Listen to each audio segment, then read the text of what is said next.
Hello friends, मैं हूं अर्पित और आपका स्वागत है लॉर्ड्स ऑफ लिटरेचर पर। दोस्तों, आज हम जिस बहुत ही मशहूर पोएम को डिस्कस करेंगे वो है विलियम ब्लेक की द टाइगर।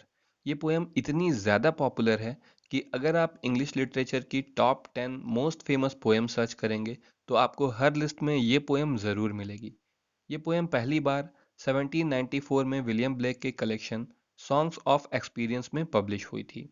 विलियम ब्लेक को one of the greatest visionary poet माना जाता है और उनकी पोएम्स की खासियत है सिंबॉलिज्म और मिस्टिसिज्म, और ये दोनों ही क्वालिटीज़ इस पोएम को बहुत ही ज़्यादा स्पेशल बनाती हैं।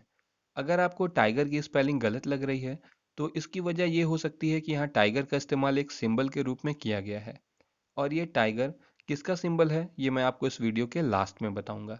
तो आइए चलिए शुरू करते हैं इस बहुत ही इंटरेस्टिंग पोएम को।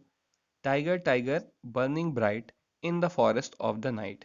देखिए, यहाँ पर टाइगर के लिए बर्निंग ब्राइट का इस्तेमाल इसलिए किया गया है क्योंकि अगर आप टाइगर को देखें तो उसकी स्किन पर ऐसी येलो और ब्लैक कलर की धारियां होती हैं जिन्हें देखकर ऐसा लगता है मानो रात के समय में जंगल में आग लगी हुई है। तो इसीलिए यहाँ पर कहा गया है कि tiger tiger burning bright in the forest of the night. What immortal hand or eye could frame thy fearful symmetry? देखिए, इमॉर्टल का मतलब होता है ऐसी चीज जिसकी कभी डेथ ना हो, यानी कि जो कि अमर हो। तो इमॉर्टल का प्रयोग किया जाता है गॉड के लिए, और यहाँ पर गॉड को कहा गया है कि वो कैसे इमॉर्टल हैंड है और वो कैसी इमॉर्टल आई है जिसने फ्रेम किया है, यानी जिसने आकार दिया है तुम्हारी फियरफुल सिमेट्री को। फियरफुल सिमेट्री यानी तुम्हारी डरावनी संरचना को आकार दिया है। अगला स्टैंजा देखते हैं। In what distant deeps or skies burned the fire of thine eyes? अगर आप टाइगर की आंखों में देखें तो ऐसा लगता है जैसे एक ज्वाला जल रही हो या कोई एक आग सी लगी हुई हो। तो यही क्वेश्चन यहाँ पर पूछा गया है कि कितने डिस्टेंट डीप्स और स्काईज से, यानी कि कितनी दूर से, कहीं पर पाताल से या आकाश से या कह सकते हैं कि हेवन से या हेल से वो आग लाई गई है, उस फायर को लाया गया है जो तुम्हारी आंखों में जल रही है। On what wings dare he aspires. He का मतलब है यहाँ पर गॉड, और वो कौन से विंग्स थे जिनसे गॉड ने वहां पर जाने का हौसला किया है। अस्पायर मतलब होता है कि प्रयास करना, कोशिश करना, हौसला रखना। What the hand dare seize the fire. और वो कैसे हाथ रहे होंगे जिससे उसने इस फायर को सीज किया है, यानी पकड़ा है।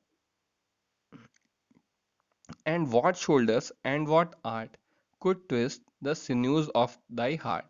और वो कितने मजबूत शोल्डर रहे होंगे, और वो कैसी आर्ट रही होगी, कैसी कला रही होगी, कैसी कारीगरी रही होगी जिससे जो है ट्विस्ट किया गया है तुम्हारे हार्ट के सिन्यूज को। Sinews is a kind of muscles जिनसे कि हमारा दिल यानी हृदय बना होता है। तो ये कह रहे हैं कि वो कैसा मजबूत शोल्डर होगा, वो कैसी कारीगरी होगी जिससे तुम्हारी हार्ट के सिन्यूज को ट्विस्ट किया गया होगा। And when thy heart began to beat. और जब तुम्हारा दिल धड़कना शुरू हुआ होगा, यानी जब तुम जिंदा हो गए होगे। What dread hand and what dread feet. तो कितने डरावने तुम्हारे हाथ होंगे और कितने डरावने तुम्हारे पैर होंगे। इसका मतलब है कि जब तुम जिंदा हो गए होगे तो इतने डरावने लग रहे होगे कि तुम्हें क्रिएट करना, तुम्हें बनाना, तुम्हें जान डालना भी बहुत हौसले का काम रहा होगा। What the hammer what the chain in what furnace was thy brain. देखिए, यहाँ पर राइटर ने ऐसी कल्पना की है कि जिस तरह से ब्लैक स्मिथ अपने औजारों को बनाता है, उसी तरह टाइगर को क्रिएट करने वाले गॉड ने भी इसी तरह की चीज़ों का इस्तेमाल करके गॉड को बनाया होगा। तो वो इमेजिन कर रहे हैं कि वो कैसा हैमर रहा होगा, और वो कैसी चेन रही होगी, वो कैसी फर्नेस रही होगी जिसमें तुम्हारे ब्रेन को रखा गया होगा। फर्नेस का मतलब होता है भट्ठी। ये एक ऐसी ऐसी चीज़ होती है जिसमें आग जलती होती है और लोहे को बहुत गर्म करके उसे मनचाहा आकार दिया जाता है। तो क्या ये कह रहे हैं कि व्हाट द हैमर, वो कैसा हैमर होगा, वो कैसी चेन होगी और वो कैसी फर्नेस होगी जिसमें तुम्हारे ब्रेन को रखा गया होगा, और कैसी एनविल होगी। एनविल भी एक औजार है जिसका इस्तेमाल ब्लैक स्मिथ करता है, और इस पर जो है किसी चीज को रख कर उसे पीटा जाता है जिससे कि मनचाहा आकार दिया जा सके। ये देखिए, आपका एनविल है, ये रखा हुआ है जिसपे रखकर हथौड़े से लोहे को पीटा जाता है। What dread grasp. देखिए, ग्रैप्स का मतलब होता है कि पंजा, और वो कैसा डरावना पंजा होगा। Dare its deadly terrors clasp. वो कैसा डरावना पंजा रहा होगा जिससे इस डेडली टेरर को, क्लैस्प का मतलब होता है पकड़ना, बहुत मजबूत पकड़ के साथ पकड़ना, तो कैसा डरावना पंजा रहा हो गया जिससे गॉड ने जो है इस डेडली टेरर को यानी कि टाइगर को पकड़ा होगा। When the stars threw down their spears and watered heaven with their tears। देखिए, अब जब टाइगर में जान आ चुकी है, वो जिंदा हो गया है और वो धरती पर घूम रहा है इधर उधर, तो आसमान से सितारों ने उस टाइगर को देखा। और यहाँ पर जो स्टार्स हैं वो सिंबल हैं उस आर्मी का जिसे गॉड ने ही क्रिएट किया है इस यूनिवर्स को प्रोटेक्ट करने के लिए। तो when the stars threw down their spears, और जब वो सितारे देखते हैं टाइगर को धरती पर, तो वो क्या करते हैं कि वो अपने हथियारों को फेंक देते हैं। And watered heaven with their tears, और पूरे हेवन को जो है अपने आंसुओं में डुबो देते हैं।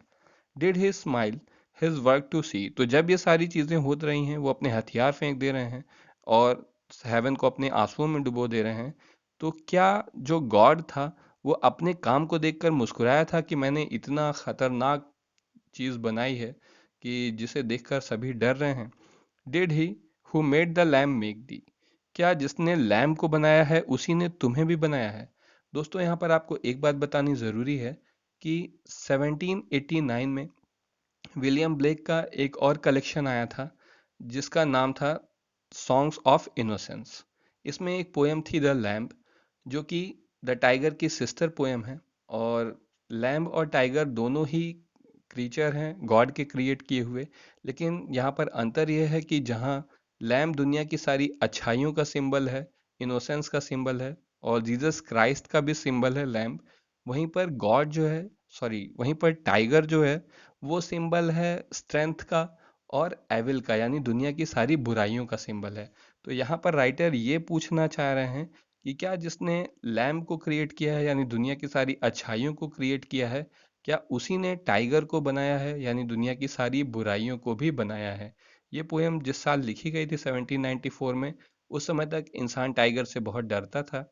और अगर आप कहीं बाहर जाएं और जंगलों में जाएं या एक शहर से दूसरे शहर जाएं जहां बीच में बहुत सी इस तरह की चीजें होती थी, तो टाइगर आपके लिए एक मौत का रास्ता था।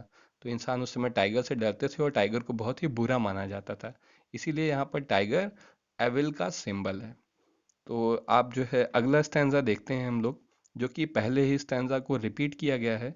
Tiger tiger burning bright in the forest of the night, what immortal hand or eye आई dare frame thy fearful symmetry.